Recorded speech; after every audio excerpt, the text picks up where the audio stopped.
Hello friends, कैसे हैं आप। आज हम आपके लिए लेके आए हैं आईफोन 11 प्रो मैक्स के बोर्ड पर लगी हुई सभी आईसीओ की पहचान। तो आज हम आपको बताने वाले हैं आईफोन 11 प्रो मैक्स के बोर्ड पर लगी हुई सभी आईसीओ की पहचान। तो यदि ये वीडियो आपको अच्छा लगे तो आप वीडियो को लाइक शेयर सब्सक्राइब जरूर करें। चलिएगा वीडियो स्टार्ट करते हैं। तो मैं आज सबसे पहले मैं आपको जो बताने वाला हूँ वो आईफोन 11 प्रो मैक्स के कोर बोर्ड से लेके चलूँगा नैंड की तरफ से। तो यहाँ पे आप देखोगे, यहाँ पर दो आईसियाँ लगी हुई हैं, जिसमें ये पहली आईसी आप देख पा रहे हैं, ये इसकी नैंड आईसी है, जिसे हम स्टोरेज आईसी के नाम से जानते हैं। ये आईसी क्या करती है, आईफोन के आईओएस को ऑपरेट कराने का काम करती है। अगर ये आईसी ख़राब हो जाएगी तो आपके आईफोन में रीस्टार्ट की प्रॉब्लम आ जाएगी, या फिर हैंग की प्रॉब्लम आ जाएगी, या फिर आपका आईफोन डेड भी हो जाएगा। जस्ट इसके बराबर में आप देखोगे यहाँ पर एक और आईसी लगी हुई है। इस आईसी को मैंने नाम दे रखा है जायरो सेंसर आईसी।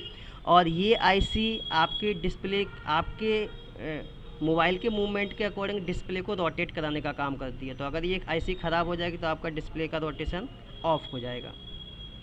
अब मैं इसके कोर बोर्ड के दूसरी साइड चलता हूँ, सीपीयू की तरफ। तो यहाँ पे आप देख सकते हो, यहाँ पे ये एक चिपसेट लगा हुआ है, प्रोसेसर लगा हुआ है, जिस पे आप देखोगे एप्पल का लोगो बना हुआ है और ए लिखा हुआ है, और यहाँ पे लिखा हुआ है 13।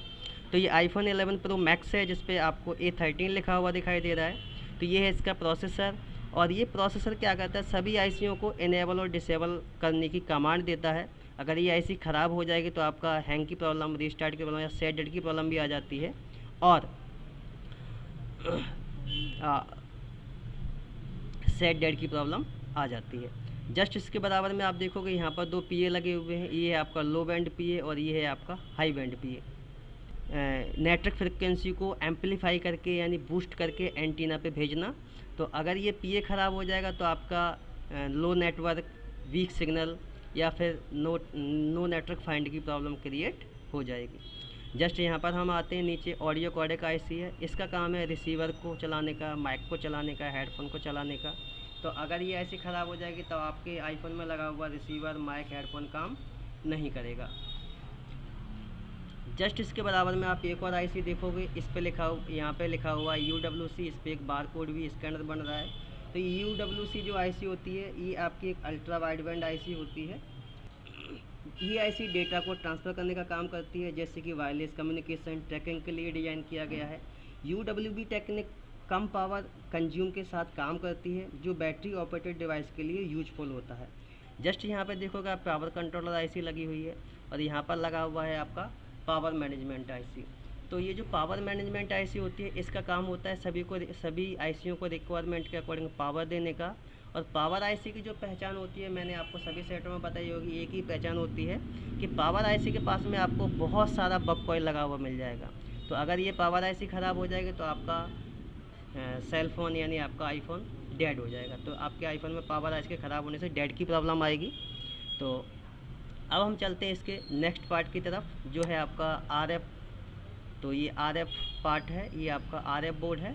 और RF बोर्ड में सबसे पहले मैं आ जाता हूँ यहाँ पर ट्रांसीवर आईसी पर। तो ये आपकी ट्रांसीवर आईसी है। इसका काम होता है नेटवर्क सिग्नल को रिसीव और ट्रांसमिट करने का। तो जस्ट इसके बराबर में आप देखोगे तो यहाँ पर एक आईसी लगी हुई है, इसे दिया गया है PAM, मतलब ये पावर एम्पलीफायर मॉड्यूल है, जो वीक सिग्नल को बूस्ट करके एंटीना पे ट्रांसमिट करने का काम करता है। जस्ट यहाँ पे आप देखोगे बराबर में यहाँ पे एक और आईसी लगी हुई है। ये इंटेल की आईसी है, इंटेल ने डिज़ाइन किया है इसको, इसका पार्ट नंबर ये दिया गया है। और ये आपकी एक नेटवर्क आईसी है, जिसका पार्ट नंबर ये है, और ये मॉडेम के नाम से दी गई है। ये 4G 5G सेटों में यूज किया जाता है इस आईसी को। जी और 5G सेटों के लिए डिज़ाइन किया गया है, और इसको क्वालकॉम कंपनी ने डिज़ाइन किया है।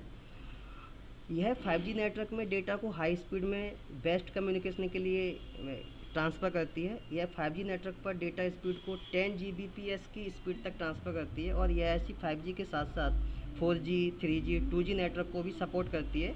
जैसे कि यदि आप कहीं पर जाते हो और वहाँ पे 5G नेटवर्क नहीं आ रहा है, तो ये आईसी ऑटोमेटिक क्या करती है, 4G, 3G, 2G जो भी नेटवर्क आ रहा होगा उस पर स्विच कर जाती है। तो इस आईसी का ये सबसे बड़ा बेनिफिट है। जस्ट यहाँ पे आप देखोगे बराबर में ये वाईफाई ब्लूटूथ आईसी लगी हुई है। इस आईसी का काम वाईफाई ब्लूटूथ आईसी को ड्राइव करने का होता है। और जस्ट इसके ऊपर देखोगे ये DRX आईसी स्काई वर्क्स के नाम से दी गई है। इस आईसी का ये डाइवर्सिटी रिसीविंग पाथ बोलते हैं। जब भी आप किसी को कॉल करते हो तो कॉलिंग के दौरान जो आपका सिग्नल आता है और जाता है, उसके लिए RX और TX पाथ की आवश्यकता होती है। तो जब कॉलिंग के दौरान आपका RX और TX पाथ बिजी होता है तो आपके पुरानी टेक्नोलॉजी में क्या होता था, डेटा ऑफ हो जाता था। तो इस नई टेक्नोलॉजी में 4G 5G में आपको एक DRX पाथ के लिए भी IC दे दी गई है कि जब भी आप किसी को कॉल करोगे तो DRX पाथ एक्टिव हो जाएगा और आपके मोबाइल का डेटा कंटिन्यू चलता रहेगा। जस्ट यहाँ पे आप देखोगे बराबर में यहाँ पे PMIC, इसे आप सेकेंडरी पावर IC के नाम से भी जानते हो। और ये बेस बैंड PMIC है जो आपके बेस बैंड IC को पावर देने का काम करती है और सिम को चलाने के लिए भी यही IC पावर देने का काम करती है। और जस्ट यहाँ पे आप आगे की तरफ देखोगे, यहाँ पे दी गई आपकी एक इन्वॉल्व ट्रैकिंग IC। तो ये जो आपकी इन्वॉल्व ट्रैकिंग IC होती है ये भी 5G टेक्नोलॉजी में यूज की जाती है ये वाली IC। और इस IC का जो मेन काम होता है फ्रिक्वेंसी को बढ़ाना होता है और यह चिप 4G 5G टेक्नोलॉजी के लिए डिज़ाइन की गई है ताकि नेटवर्क सिग्नल वीक ना हो।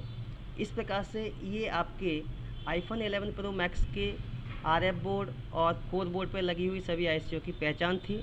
तो आपको इससे ये जानकारी मिली कि बोर्ड पर लगी हुई किस IC का क्या काम है और कौन सी IC ख़राब हो जाएगी तो हमारे साइट में किसकी प्रॉब्लम आ जाएगी। कोर बोर्ड की साइड में लगा हुआ कोई IC ख़राब होगा तो हमारे साइट डेड भी हो सकता है और RF सेक्शन में लगी हुई कोई IC ख़राब होगी तो हमारे सेट में नेटवर्क की प्रॉब्लम क्रिएट हो जाएगी। तो यदि ये वीडियो आपको अच्छा लगा तो आप वीडियो को लाइक शेयर सब्सक्राइब जरूर करें।